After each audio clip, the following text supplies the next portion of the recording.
And welcome back to Real Geek Media. It is still Friday, January 30th, 2026. I am Hayden Stoll. He is author Christopher Michael Blake. And tonight we have an interesting story. This is going to be our Real Geek Case File.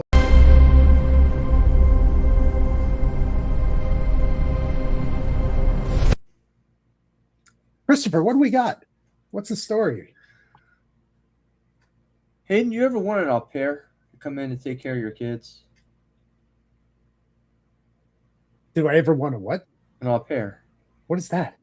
It's like a babysitter to come in. Oh, okay. She's gonna live in the house. She's gonna help you Oh raise God, your no, kids. I'm good with all that. No. Just when you thought all your Hallmark movie mystery for Saturday were kind of taken, there's no more plots left available. Something like this comes along. Now, I do have to caution everybody.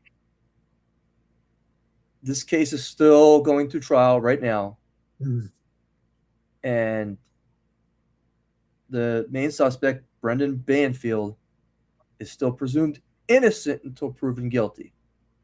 So again, innocent until proven guilty. Nobody's, unless I say this person pled guilty, they were not guilty. Okay.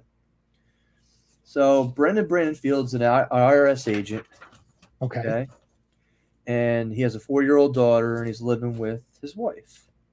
Okay. And they decide, well, it'd be a great idea to bring an au pair in to help us raise our daughter. We can both go to work full time, and the nanny can sit here and take care of the baby during the day. Well, that's great until you start sleeping with the nanny. Whoops. Right. And he admits the tale as old as time. And he admits that he did that. He says, I'm a terrible person, because he's a trial right now. He says, I have no problem admitting I'm a terrible person. I slept with the nanny. I have had affairs.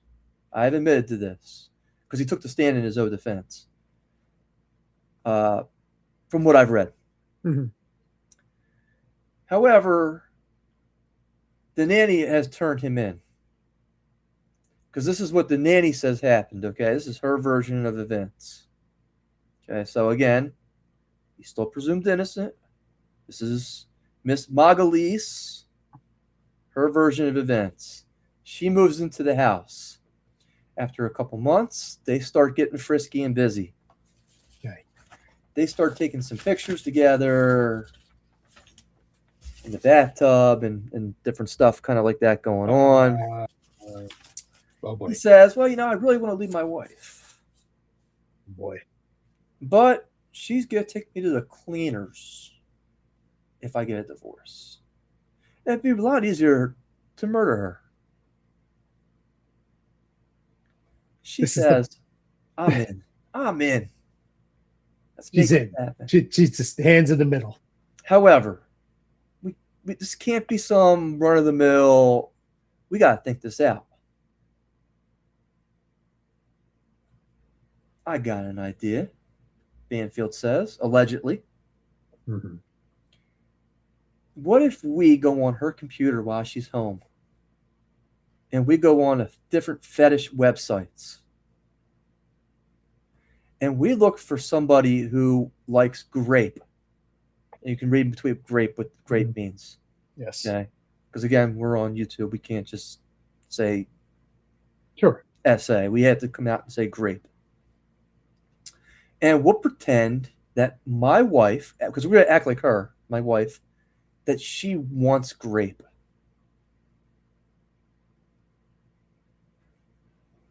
But we can only do it while she's home. So we'll log into her account while she's home. This way her cell phone pings in the towers. Right. Yep. While she's there. Yep. We got her login on her computer while she's there. And we'll take turns doing it. So like one day I won't be there, the next you won't be there, but she's there. And we're using her computer without her knowledge. And we'll find some poor sucker sap to come in and grape her. Planned grape. Oh boy. That she's invited him to do this. And allegedly they say, no matter how much I scream and protest and say I don't want this, you need to continue on with this fantasy. Wow. Banfield allegedly then goes out, says, there might be a lot of screaming going on while this is going on. We need soundproof windows. Oh, wow. He then goes to a local McDonald's on the day this rape is supposed to happen. So they find this guy who's supposed to come over. This is all the nanny who's allegedly saying all this too, okay? This guy, Ryan. They set him up. They say, hey, the door's going to be unlocked. It was unlocked because Banfield was down the street at the local McDonald's and unlocked the door remotely. Wow. The wife was upstairs. He comes in. He starts attacking her. The nanny's down the street and calls Banfield and says, yeah, he's in the house. We saw him drive by. He's in there. Banfield comes home, shoots Ryan in the head, stops the attack, and then takes the knife and stabs his wife with the knife. Allegedly. Wow. Yeah. So wow. perfect alibi, right? I caught this guy coming in and assaulting my wife, and I defended her, but she was already dead. That's wow. Perfect alibi, right? Well, it would have been if the nanny hadn't told. What? Oh, that's a curveball. That's a curveball. Yeah, because Banfield did allegedly shot him in the head with the IRS issued pistol. And allegedly then pounced on his wife and hacked her to death. This is according to New York Post, by the way. Stabbing her repeatedly in the throat and the face. Wow. And then began wiping her blood all over his body to make it more look like he'd been the one who attacked him. Yeah. And unfortunately, after he shoots the guy, the attacker, he begins to stir. So the nanny came home and finished him off with a shot to the chest. Wow. Yeah. What happens afterwards? The nanny and Banfield kind of hook up. She moves quickly into his bed, sleeping in the same spot where the wife was sleeping. However, after a little bit, he kind of says, I really don't see this relationship kind of going the way I thought it would. Uh-oh. So what does she do? She goes to the police and says, I don't know exactly how that conversation went or what forced her to go ahead and admit to this. He killed his wife and I helped him do it. She was sentenced for her role already. Wow. He denies. He says she's mentally ill. She's making this whole thing up. There's no evidence to support what she's saying happened. Wow. Yes. That's interesting. So that's where they're kind of right now at. The nanny did plead guilty to. She pleaded not guilty to aggravated murder, but it's interesting to see what's going on here. It's just again, it's one of these lifetime stories where it's like the whole setup is like unbelievable, and how they connive this guy on this great website to come into the house to go. Because again, we just got that dude is just a total patsy. Yeah. But how they even they were interviewing people. Wow. Can you come out here? To see what their proclivities were to potentially trying something like this. And I guess at one point during the interview, they were like, look, no matter how much I scream, no matter how much I protest, it's an act. I don't want you to stop. That's wild, man. That's absolutely wild. And you see their house, and it's like, yeah. I mean, you had to be pulling some good money to get a nanny and live in nanny at that point. Yeah, that's got to cost arm and leg. But I mean, does he have a trial date set, or he's a trial right now? He's a trial right now. Oh yeah, you look at the New York Post today. They were posting information today as of a couple hours ago about the trial, because this is again made headlines. I know with everything else going on in the world right now, this is kind of taking a back seat to it. Sure, yeah. But the sordid details of this, that's a wild story, man. Just the how much they plotted this thing out. And she was from Brazil, by the way, so she wasn't even like really like an American. So Oh, they wow. kind of brought her over and were like, "We'll give you, we'll help you with employment and everything and set Right. you up because we need you to." That's something. And all of a sudden, I mean, it's just like, oh well, if he's not getting it from his wife, where's he getting it from? It's what is that movie that's out with Sydney Sweeney where she's like the nanny? I know the movie you're talking about. Right? I don't know. Yeah. It's like straight out of a movie plot or a book plot. Again, I just, in my wildest dreams, I could never be smooth enough to pull something like that off and be like, hey, while she's home, we can do this on this forum, despite her cell phone pings here. And we'll take turns rotating in and out of the house. Yeah. So that neither one of our cell phones are there the same day because they won't think we're in cahoots. That is a level of thought that has gone into that, right? Like to have the clarity to think of something like that. You know what I mean? Like when you're like best laid plans, sometimes you don't think of that minutia like that, right? That's like very, very much minutia. We have it plotted out to a T. Well, here's the other thing. Let me ask you this: you're sleeping in the the old wife's spot in the bed. Right. How safe do you feel knowing that you could be the only witness to what possibly happened? Again, I'm not saying it happened. I'm just saying what possibly happened. And it's like, well, how good a night's sleep are you getting, really? I mean, Fair. What was oh man, jog my memory.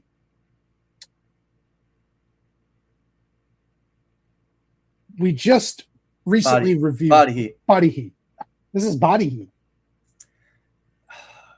This is Body Heat, almost in a sick way, type fashion. It's sick. I mean, I would never think that. Hey, we need another sick person in here to, That's something else. A 4-year-old daughter at the time. I mean, that's just to me. It's just that's just awful. That's awful. Wow. And so this is ongoing. Maybe we could update this. Yeah, I just look at it, and the sad part is the nanny was only getting paid $200 per week. Because this was October of 21 when this happened, and she pled guilty in 2024. So they went on for a couple of years in this relationship before. He was 40, she was 25. Yeah, the nanny. I mean, look, you're the wife. What do you think is going to happen when you bring a 25-year-old girl into the house? And she sees 2 cars, 2-car garage, beautiful house. Yeah, it's not a good recipe. It's not.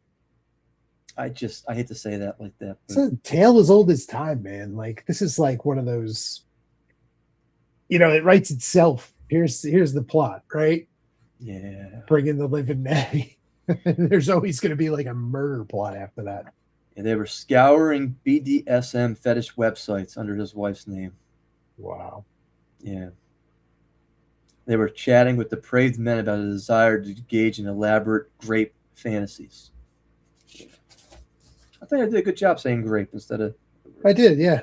I did a pretty good job at that. Well done, sir. Yeah. Well done. Yeah. Well, I would, again, I feel bad for the family. I feel bad for the daughter. Awful. The level of thought that went into this, though, the premeditation. I mean, man, that is some wild stuff. Like to think till you get to that point where you go down that path. That is your decision. We're going to decide on murder. That is just, how do you get to that point? Right? Like, how do you get there? Like all the other things, but that is the road you decided to go down. Do people actually get away with this?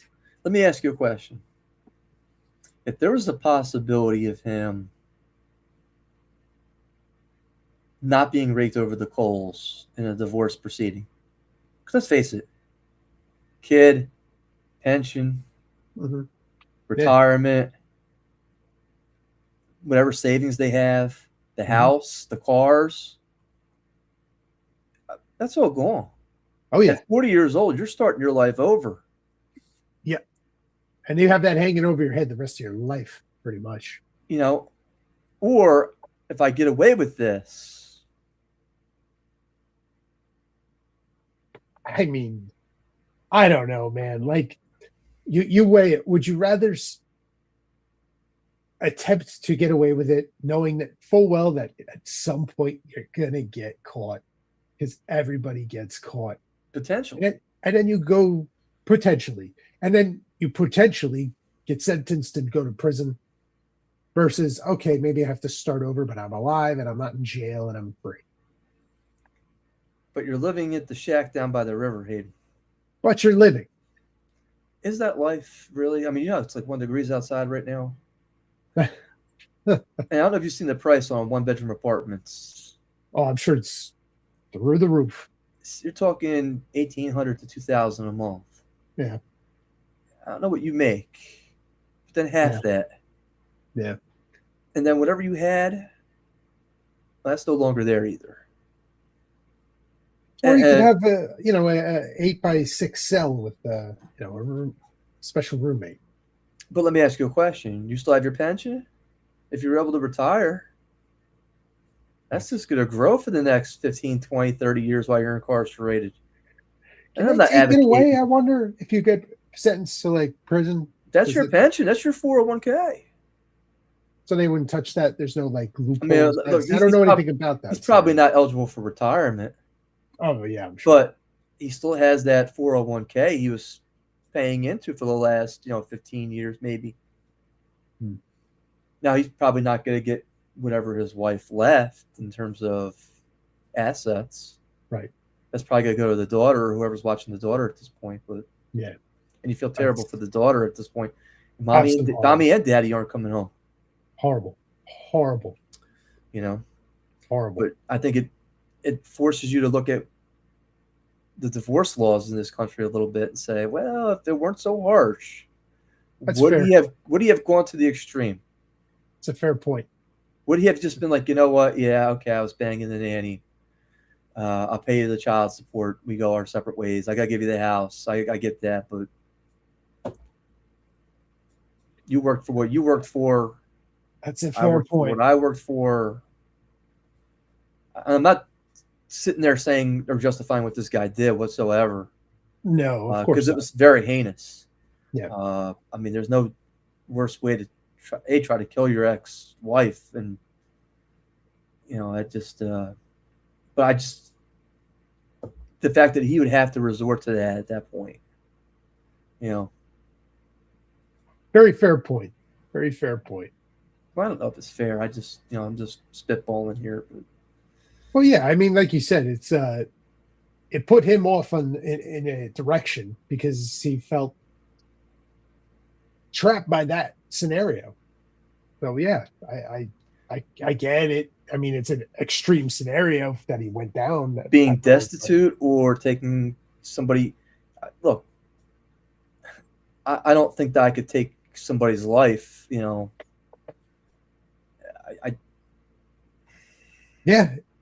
It's wild. All right, Hayden, that's all I have for tonight. Again, the sick and we're doing nothing but mental illness tonight, man. It's a shame. Yeah, this is definitely a strong topic. We'll follow this one up if they, I guess after sentencing or whatever, if he does get sentenced, we'll follow up with that. And we'll I think it's a good bet that he's not gonna. What do they say when you take the stand in your own defense? It's like, not a good idea. Good. No, good idea. Right, but he's saying, well, because I wanted to set the record straight, and look, they painted a picture of me not being a nice guy, and I'm not. But I did not do this. Yeah. This is her saying I did this. Yeah. Is it possible she set them both up? I mean, I don't know. There's a that other possibility. movie, Gone Girl ish, you Yeah. know. But this is a very sad story, especially when you think about the kid. But Oh, absolutely. yeah. But again, his name is Brendan Banfield, and he started the trial January 15th. He's on trial now, and again, New York Post is following the case. So. Keep you guys posted on that one. Thank you for joining us for Real Geek Case Files. We'll be back next week with box office and with news, potentially. No, we'll get the news. So tune in, join us again next week from Beyond. Stick around afterwards for some news and box office. We'll see you guys next week. Have a good night. Enjoy your weekends.